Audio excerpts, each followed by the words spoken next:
Bab 5 Reaksi-reaksi kimia dan dinamikanya pelajaran IPA kelas 9 kurikulum merdeka. Asam basa adalah sifat yang dimiliki larutan tergantung pada kandungan bahan kimia di dalamnya.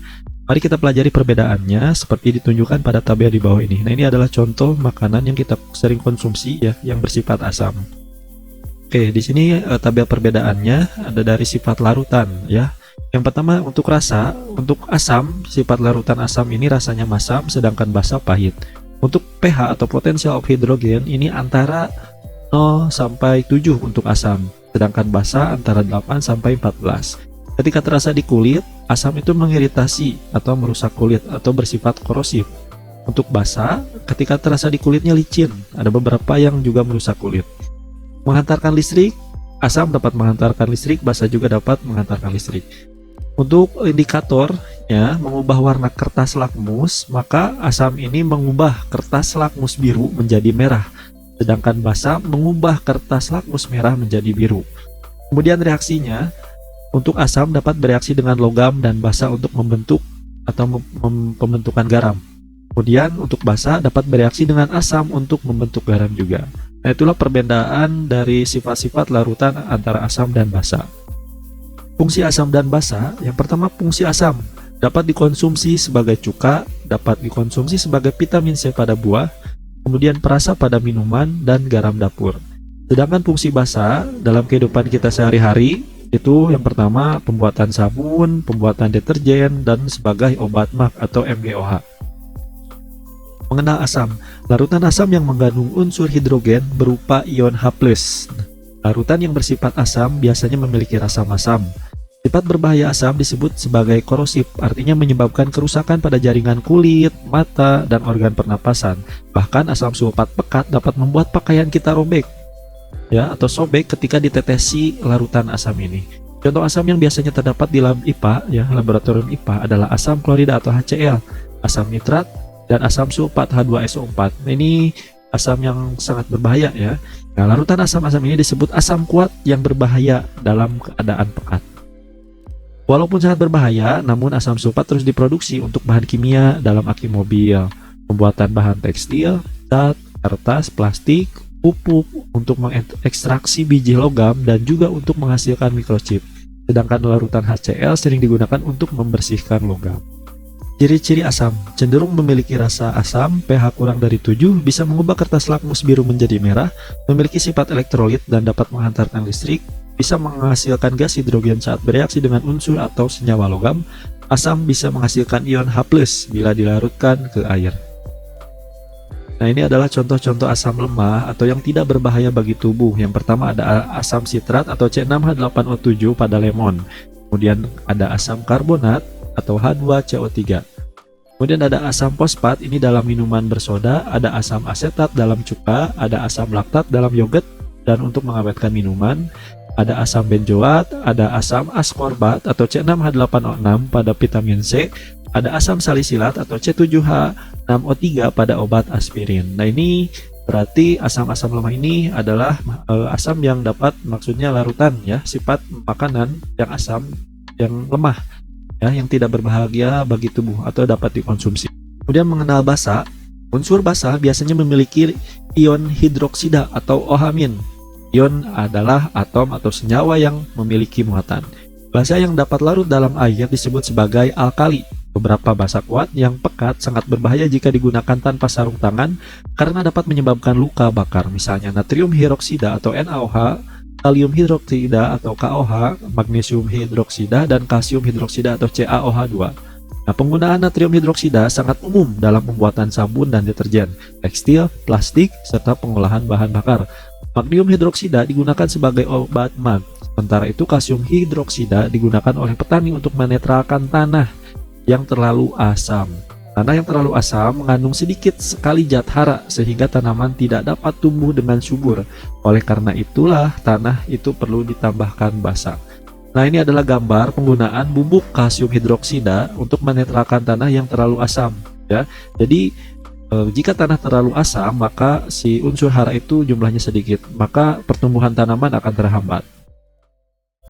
Ciri-ciri basa, yang pertama, cenderung memiliki rasa pahit, pH lebih dari 7, memiliki sifat kaustik yang bisa merusak kulit, bisa mengubah kertas lakmus merah menjadi biru, memiliki sifat elektrolit dan dapat menghantarkan listrik, memiliki tekstur licin dan bersabun, menghasilkan ion OH- bila dilarutkan dalam air. Penggunaan basa lemah, contohnya ada amonia atau NH3 atau NH4OH, setelah dilarutkan dalam air digunakan untuk pembuatan pupuk, deterjen, dan cairan penghilang noda. Kemudian ada natrium karbonat atau Na2CO3, digunakan dalam proses produksi kaca serta pembuatan sabun cuci dan deterjen bubuk. Natrium hidroksen karbonat atau NaHCO3, yaitu bubuk soda kue, digunakan untuk membuat kue. Kemudian yang ketiga ada pH dan indikator. pH itu adalah kepanjangan dari potential of hydrogen, adalah derajat untuk menyatakan tingkat keasaman atau kebasaan suatu larutan. Jadi apakah larutan itu basa atau larutan itu ditentukan perhitungannya oleh tingkat yang namanya pH atau potential of hydrogen. Kita dapat mengukur pH suatu larutan atau menggunakan indikator asam basa. Alat pengukur pH disebut pH meter yang bekerja dengan cara mengukur derajat keasaman melalui beberapa banyak ion hidrogen dalam larutan. Semakin banyak ion hidrogen dalam larutan, semakin rendah pH larutan tersebut. Pada suhu 25 derajat Celcius, ukuran pH dimulai dari skala 0 sampai 14. Larutan kimia yang bersifat asam memiliki pH antara 0 sampai di bawah 7. Makin rendah pH, semakin asam larutan tersebut. Jadi semakin bawah ya, atau 0 sampai 7 dari sini, dari 7 ke 0, contohnya 1, maka ini larutan semakin asam. Larutan kimia yang pH-nya 7 bersifat netral atau tidak bersifat asam maupun basa. Sedangkan larutan kimia yang bersifat basa memiliki pH yang lebih besar, yakni 7 sampai 14. Semakin besar nilai angkanya, maka basanya, larutannya itu semakin basa. Kamu bisa melihat contoh-contoh bahan yang bersifat asam, netral, dan basa pada gambar berikut. Oke, dari yang paling asam, ini ada asam lambung, kemudian air lemon, air apel, air tomat, kopi hitam, kemudian susu, dan netral itu ada air bening. Maka semakin tinggi nilai pH-nya, ya di atas 7 ada telur, kemudian baking soda, sabun cuci tangan, cairan amonia, cairan pembersih, dan cairan alkali pekat ya. Nah ini warna ini menunjukkan semakin merah pekat maka semakin asam, kemudian semakin biru pekat maka cairan atau larutan semakin basa. Indikator pH. Sifat keasaman juga dapat diketahui dengan menggunakan berbagai indikator, walaupun hasilnya tidak akan seakurat menggunakan pH meter. Salah satunya dengan menggunakan kertas lakmus. Nah seperti ini ya, kertas lakmus. Ada dua jenis, ada lakmus merah dan lakmus biru. Dengan menggunakan kertas lakmus kita tidak dapat mengetahui pH larutan, namun hanya dapat mengidentifikasi apakah suatu larutan bersifat asam atau basa dari perubahan warna tersebut ya, dari tes ini. Jadi dari perubahan warna kita dapat mengetahui hanya larutan itu bersifat asam atau basa. Kita tidak dapat mengukur pH-nya 0 sampai 4. Oke, kita lihat di sini ada tabel. Ini ada kertas lakmus, ada merah, kemudian ada biru, dua jenis ya. Nah, ketika kertas lakmus merah dimasukkan ke larutan asam, dia tidak akan berubah warnanya, akan tetap merah. Maka sifat larutannya itu asam. Kemudian lakmus merah jika dimasukkan ke larutan basa, maka si lakmus yang tadi merah akan berubah menjadi biru. Maka sifat larutannya itu akan basa. Kemudian jika lakmus biru dimasukkan ke dalam larutan asam, maka perubahan warnanya dari biru itu akan berubah menjadi merah ya. Lakmus biru itu akan berubah menjadi merah. Maka sifat larutannya itu asam. Kemudian jika lakmus biru dimasukkan ke larutan basa, maka perubahan warnanya akan tetap menjadi biru. Maka larutan tersebut tetap sifatnya tetap basa. Indikator pH. Beberapa indikator cair lainnya yang dapat digunakan misalnya metil oranye, metil merah, kemudian phenolphthalein, kemudian bromtimol biru. Nah, selain kertas lakmus dan indikator universal, kita juga dapat menggunakan bahan alami untuk membuat indikator asam basa. Misalnya dengan yang pertama ada cairan dari kunyit, kedua bunga kembang sepatu, ketiga ada buah bit, kemudian ada yang keempat bunga mawar, kelima bayam merah, dan ungu. Ini disebut dengan indikator alami.